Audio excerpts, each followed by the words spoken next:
Psalm 49 is a wisdom psalm. As we read through this, I think those of you who are familiar with the book of Ecclesiastes, you're going to hear some similarities here to that book and this psalm, a fairly similar message. It speaks, among other things, of the brevity of life, but it does it mostly from the perspective of a man's wealth. And so, we're going to talk about money a little bit.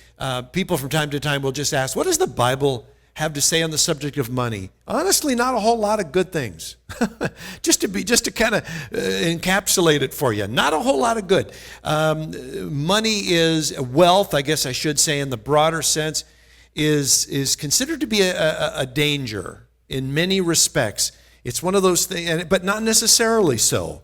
But anyway, I think you'll find this kind of interesting. The psalm that we're going to be looking at here tonight in Psalm 49 is going to be speaking here about the foolishness of connecting one's life and goals to money and making money the focus of one's life. The psalmist begins in verse 1 by saying, "Hear this, all peoples, give ear, all inhabitants of the world, both low and high, rich and poor, together." So the psalmist begins with a call to listen. And you'll notice who he's addressing this call to. He says, everybody, all peoples of the earth. Doesn't matter where you are, what station of life you may find yourself in, whether you are dirt poor, whether you're filthy rich. Isn't that interesting, those kind of words that we use to describe dirt and filthy? Well, anyway, regardless of where you are in life, listen, because I have something to say. And he goes on here in verse 3 to say, "My mouth shall speak wisdom. The meditation of my heart shall be understanding." And then he says, "I will incline my ear to a proverb. I will solve my riddle to the music of the lyre." In other words, I'm going to put this message to music, right? And it begins with a question, verse 5. "Why should I fear in times of trouble, when the iniquity," in other words, the sin of those who cheat me, surrounds me, those who trust in their wealth and boast of the abundance of their riches?" Stop there just for a moment, if you would, please. Now, we're talking about real life here. So the psalmist poses a question, and he says, why should I get all upset? Why should I become fearful? Why should I become worried when the sin of some people in this world who are so greedy for money begins to overwhelm me to the point where they try to cheat, they try to fraud, and they do all these other things to try to get money from me or wealth from me? And why should I give in to fear? Now, hopefully he's going to answer that question as we kind of go on here a little bit. And today we're no stranger to things like cheating and fraud. And I mean, we've had a lot of time in our culture and our world to come up with a lot of ways to cheat people. I'm not so sure, though, that the danger of being cheated wasn't more significant back then.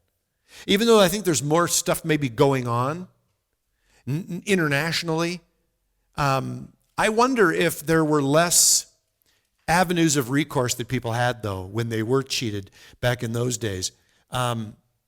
If somebody cheated you, you may not have had any way of fixing it. In the last 15 years, Sue and I have had our credit card number stolen twice. And somebody, ran up a bunch of, and you guys probably have too. It's not terribly uncommon sort of a thing. But in both of those situations, we didn't lose a dime. You contact the credit card company, and in fact, I think in both of the cases, they contacted us because, they've got so many things going on where they're looking for things that are out of the ordinary. And the last time that it happened, they shot us a quick note and they said, "Are you in California buying shoes?" or something stupid like that, And we're like, "No." And so they immediately shut down the card, and we didn't lose anything. In fact, the only thing that we had to deal with was the inconvenience of waiting for the new card to come in the mail, after they closed down the old account number. So I think about some of the fraud and some of the stuff that goes on today, and I think, wow, I think we have maybe more avenues to restore what we may have lost. But back in biblical times, I think there could be a real danger of really losing everything, potentially. But the psalmist still begins to pose this question by saying, why should I fear? Why should I be afraid if that might happen?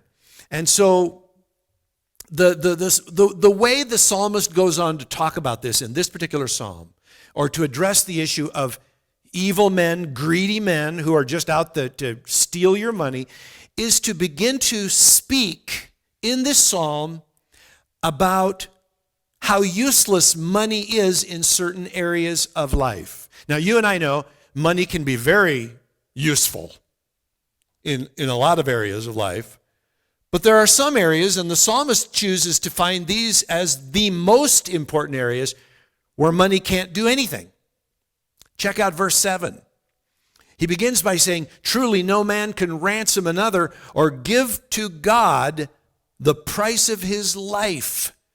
For the ransom of their life is costly and can never suffice, that he should live on forever and never see the pit. Okay, this is the first thing the psalmist brings up. He says, oh sure, money can be fun for buying toys or buying maybe even some of the comforts of life, but you can't buy your life back. And the point that he's making here is, it doesn't matter whether you have a lot of money or whether you don't have two nickels to rub together. We all have an appointment with the grave. And there's nothing that you can buy or nothing that you can have in terms of wealth that's going to stop that from happening, right? No amount of money in the world is going to keep you alive forever. It's just not going to happen. That's why he says, no man can afford to ransom his life or pay for the ransom for somebody else's life. It's too expensive. There's no way. There's no possible way. And that's why he goes on to say in verse 10, if you look with me there, for he sees that even the wise die.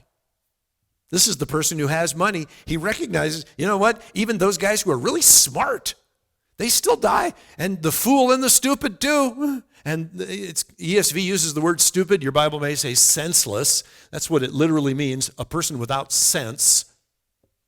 He says, they all alike must perish and leave their wealth to others. You'll notice he's saying that it doesn't matter what a person has attained in this life. There's no way you can take it with you. And that's the point. Okay? Why is he doing this? Because remember, he started off this psalm saying, why should I be afraid? Why should I be afraid when somebody cheats me out of my income? Why should I be afraid when somebody cheats me out of my hard-earned money? There's some things you just can't buy with money. He goes on to say in verse 11, he says, their graves are their homes forever. He's talking about the people who die. And he's speaking about their physical bodies. Their dwelling places to all generations, though they called lands by their own names. Even though you might name a town or a city or a county or a state after you, you probably aren't going to live long enough to really even enjoy that. Why? Because the grave is going to be your ultimate destination. That's the point. By the way, is this all making you feel any better yet tonight? I don't know. It isn't one of those feely, kind of soft, fuzzy kind of psalms, but the psalmist is doing all this to make a point about money, and he's not done yet. Look at verse 12. He says, man in his pomp will not remain. Doesn't matter how much pomp he has. He's not going to stick around. He is like the beasts that perish. In other words, men are just like animals. They're going to die. And he says, this is the path of those who have foolish confidence. Yet after them, people approve of their boasts. In other words, even after they're gone, people continue to pass along their meaningless quotes of the wealthy as if they really were wise. He says in verse 14, like sheep, they are appointed for Sheol. Sheol is the word for the grave, the Hebrew word for the grave. He says, they're appointed for the grave. Death shall be their shepherd, and the upright shall rule over them in the morning. Their form shall be consumed in the grave, in Sheol, with no place to dwell. But look what he says in verse 15, because this is where the psalmist now brings the contrast into view. But God will ransom my soul from the power of the grave, for he will receive me. This is an amazing statement. It really is an amazing verse. All this time he's been talking about the wealthy, the greedy, those who would prey upon individuals to steal their money. Why should I be all that fearful about that sort of a thing? Because, money isn't the end-all, say-all to life. There's so many things that money can't buy, they can't get you. Like it can't ransom your life, he says. But then he comes back and he says, but you know what? He says, God will ransom my life. He will ransom my soul from the grave. And what I find so incredible about this statement, beyond just the simple change of direction in this psalm, is the statement of ransoming my soul from the grave, because first of all, it proves that in the Old Testament, even in the Old Testament, people thought in terms of being ransomed. Now, what is a ransom? It's an amount of money you pay to get something back. If someone kidnapped one of your children, heaven forbid, and they held them for ransom, they might say, I want $2.4 million, by midnight tomorrow night, or da-da-da-da-da, That's a ransom, a payment to get something back. So what is the psalmist saying here? God is going to ransom my soul. What's so interesting is that is the language of the New Testament. That is the language of what Jesus did for us on the cross. You see, it proves that in the Old Testament, people were looking forward to the ransom paid, just like you and I are looking back at the ransom paid, right? People ask all the time, how were people saved in the Old Testament? I know that we're saved by believing in Jesus and what he did on the cross, but what about the people that came before? How were they saved? They were saved by grace through faith, and this not of themselves is the gift of God. They just hadn't seen the gift yet. The gift hadn't showed up yet. For us, the gift has already shown up. We're looking back at it and we're going, whoa, isn't that cool? They were looking forward to the gift and saying, God will ransom my soul. They were saved by faith. People say, well, wait a minute, I thought in the Old Testament people were saved by keeping the law. No. Paul said in Romans, no one will be declared righteous by keeping the law. No one. No one is declared righteous by law keeping. The Bible says our salvation is a gift, and a gift is not paid for. Right? We don't pay anyway. Somebody had to pay. Jesus paid, but we don't pay. So that's why it's a gift from him to us. We've been ransomed. Let me show you how Jesus actually used this word. It's from Matthew chapter 20. On the screen, it says, he speaks of himself, even as the Son of Man came not to be served, but to serve. And look at this, and to give his life as a ransom for many. So Jesus speaks this same language that the psalmist speaks, probably somewhere between 1,000 and 800 years before, the birth of Christ. The psalmist speaks the word of faith. God will ransom my soul. God will ransom my soul. I know it. I just know it. I know it's going to happen. It's hard to look in faith at something that hasn't happened. Personally, I think you and I have it easier than the Old Testament saints. I'll be honest with you. I'll just be honest. I think we got it easier. Looking back, we know that there was a historical figure named Jesus Christ. That's undeniable. You can say, I don't believe Jesus ever existed. You might as well say you don't believe Abraham Lincoln ever existed. He's just as provable. And the Bible says he died for the sins of the world. He bore our sin on the cross. He was ransomed so that we might be saved.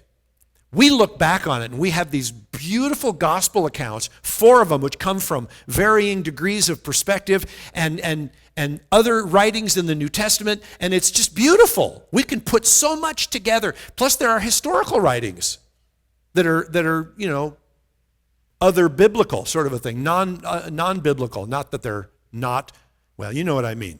They're not in the Bible. There you go. Anyway, in the Old Testament, They just looked forward to something that hadn't happened yet. It's tough to look forward to something that hasn't happened yet and say, but I believe. I believe it will. I believe it will. You know, the Bible has given us many prophecies over the years. And you and I can also look back on many of those and see that they've taken place. It's funny, I was reading the book by George Mueller, his autobiography, The Life of George Mueller, which was written back in the 1800s, 1850, something like that. Anyway, he talks about Israel becoming a nation. It hadn't happened. in his day, it wasn't going to be a long time before it, another 100 years before it happened. But he said, well, we know that Israel is going to one day become a nation again. Do you know how long it had been since Israel had been a nation? When he was writing that, how long people had been waiting by faith, knowing that God had prophesied that Israel would be restored. You and I are looking back at it and we're going, yeah, sure, Israel has been a nation. Yeah, it's been a long time now, since the 1940s. Yeah. Hey, that's prophecy, you guys. And we're looking back and we're going, it's done. It's over. It happened. Back in the 1850s, they were saying, well, we know that, one of the things that has to happen before the end times is Israel has to be reborn as a nation. Isn't that funny? Huh? But it's tough looking forward when something hasn't happened yet. Now, you and I are looking toward other things. There's a lot of other things the return of Jesus hasn't happened the second time, right? So we're looking forward to that, and we're looking toward it. And, we need to have the same confidence that men like George Mueller had about, Israel becoming a nation. And we need to have that exact same confidence that says Jesus is coming back. He's returning, Okay, the psalmist ends with his original exhortation in verse 16 and following, where he says, be not afraid when a man becomes rich, when the glory of his house increases. Don't let that upset you. For when he dies, he's going to carry nothing away. His glory will not go down after him. For though while he lives he counts himself blessed, and though you get praise when you do well for yourself, his soul will go to the generation of his fathers, who will never again see light. And then this is his final conclusion. Once again, kind of repeating what he said, he says, man in his pomp, and again, the word pomp, means his ostentatious boastfulness and his vanity. So he says, man in his pomp, yet without understanding, is like the beasts that perish. And now he's already said that, but I want to focus on that for a moment. You guys, we all know about animals, and we love our animals here in the United States of America, and I know we treat them like human beings. I mean, I would be embarrassed to know how much Americans spend on their animals. Yeah. I won't go any further than that because I'm sure there's some dog and cat lovers here and probably some other animals too. But they're animals. They're not people. They were not created in the image of God. And when God is trying to make a point about human beings who just live for their appetites, he relates that to being like an animal. Okay? Now I know your animal is all cuddly and they jump in bed with you and you think they're great. But they live for their stomach. Animals do. And there are people who live for their appetites as well. Other than just physical, stomach appetites.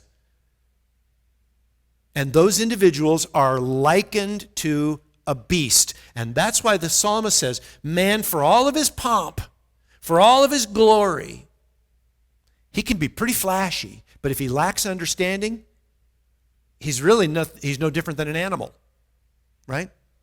He's really no different. There's a story in the book of Daniel, and I know you guys, most of you are familiar with it. It chronicles the life and reign of several kings throughout the book of Daniel, one of whom was named Nebuchadnezzar. And Nebuchadnezzar was an incredible king from the standpoint that he ruled over a huge, huge territory. Babylon was the country to beat back in that time. They are the country that conquered Israel, destroyed Jerusalem, broke down the temple, and took the Jews and basically took them into Babylon, into exile. And Nebuchadnezzar was a king who reigned over a huge kingdom, but he was also a very prideful man. And there's a passage in the book of Daniel which talks about the fact that he looked at his great wealth and he credited himself with the kingdom and wealth that he had. And we're told that as he was walking on his roof, he actually said, he was just walking around saying, "Is this not Babylon the Great? And which I have built by my mighty power and my glory, the glory of my majesty." He's just a man. Well, it says in Daniel that the words had barely left his lips, and the Lord kind of broke in on that particular conversation and told him he was going to take away his understanding completely. And Nebuchadnezzar became like an animal. And for a period of time, he lived like an animal. He no longer had the mind of a man. He literally ate grass. He lived out in the wild. He lived with animals and so forth until the Lord finally restored his sanity and his senses. But what God was doing in that passage is what the psalmist is talking about here when he says, for all his pomp, and boy, there was hardly anybody who had more pomp than Nebuchadnezzar. For all his pomp, if the man lacks understanding, he's like a beast. He's like an animal. And God allowed that scenario to play out in Nebuchadnezzar's life in a very real way, where he made him like an animal. He said, if you're going to act like a man without understanding, I'm going to make you a man completely without understanding. And you will be as an animal for the coming period of time. And boy, talk about experiencing the reality of God's word. So this psalm is written about that natural man, the man who denies God, who makes wealth the entire focus of his existence, and God calls him an animal. He likens him to an animal without any senses. And so, we come to kind of the end of this psalm, and I think one of the questions that Christians might have at the end of it is, so how should we think about money? What should, as a Christian, what should my position be on the topic of money? Well, I think there's a couple of things that we need to keep in mind. We do need to understand, biblically speaking, the danger that is associated with the acquisition of wealth from a biblical perspective. And I want to show you a couple of passages. First of all, from 1 Timothy chapter 6, on the screen, verse 10, it says, "For the love of money is a root of all kinds of evil. It is through this craving that some have wandered away from the faith and pierced themselves with many pangs." And by the way, that word pangs in the Greek means pain and distress. It's funny, I hear this verse quoted sometimes where they'll say money is the root of all evil. That's not what Paul said. He said it is a root. There are other roots, but it is a root of much evil. How so? Because the craving after it can cause an individual to shipwreck their faith and invite great distress into their lives. And then Jesus explains a little bit more about why people who run after money deal with so much distress. Check out Matthew chapter 6, verse 24. He says, "No one can serve two masters, for either he will hate the one and love the other, or he will be devoted to the one and despise the other." And then he basically laid it out. You cannot serve God and money. Now that doesn't mean that you and I should take all of our money and burn it or bury it or give it away or whatever like that. He just says, don't serve it. That's the point. Don't serve it. Listen, money can flow into your life and without you serving it. That's what Jesus is telling us here. Don't serve money because you can't serve God too, right? And then, so we ask the question, so then how should we then live? We understand the dangers. So how should we live? Well, I love Hebrews chapter 13, and I particularly like it out of the NIV, where the writer says, keep your lives free from the love of money and be content with what you have, because God has promised, and this is a quote from Deuteronomy, never will I leave you, never will I forsake you. And so that verse is very key to helping you and I to answer the question, how then should I live? I should live in such a way that I keep my life free from the love and the acquisition of wealth and learn to be content with what the Lord has given me, right? It wasn't that long ago we went through Paul's statement about godliness with contentment is great gain on Sunday morning. And then finally from Matthew chapter 6, again, Jesus says, do not lay up for yourselves treasures on earth. This is how you and I are supposed to live, where moth and rust destroy and where thieves break in and steal. But lay up for yourselves treasures in heaven, where neither moth nor rust destroys, and where thieves do not break in and steal. For where your treasure is, there your heart will be also. So the overwhelming message of how are we to live is, go ahead and use the money that God gives you, just don't let it be your treasure. Don't let it be the focus of your life, right? Don't serve it. Let it serve you. That's what money is for. It's to serve you. You're not to serve it. And I think that's a very important distinction.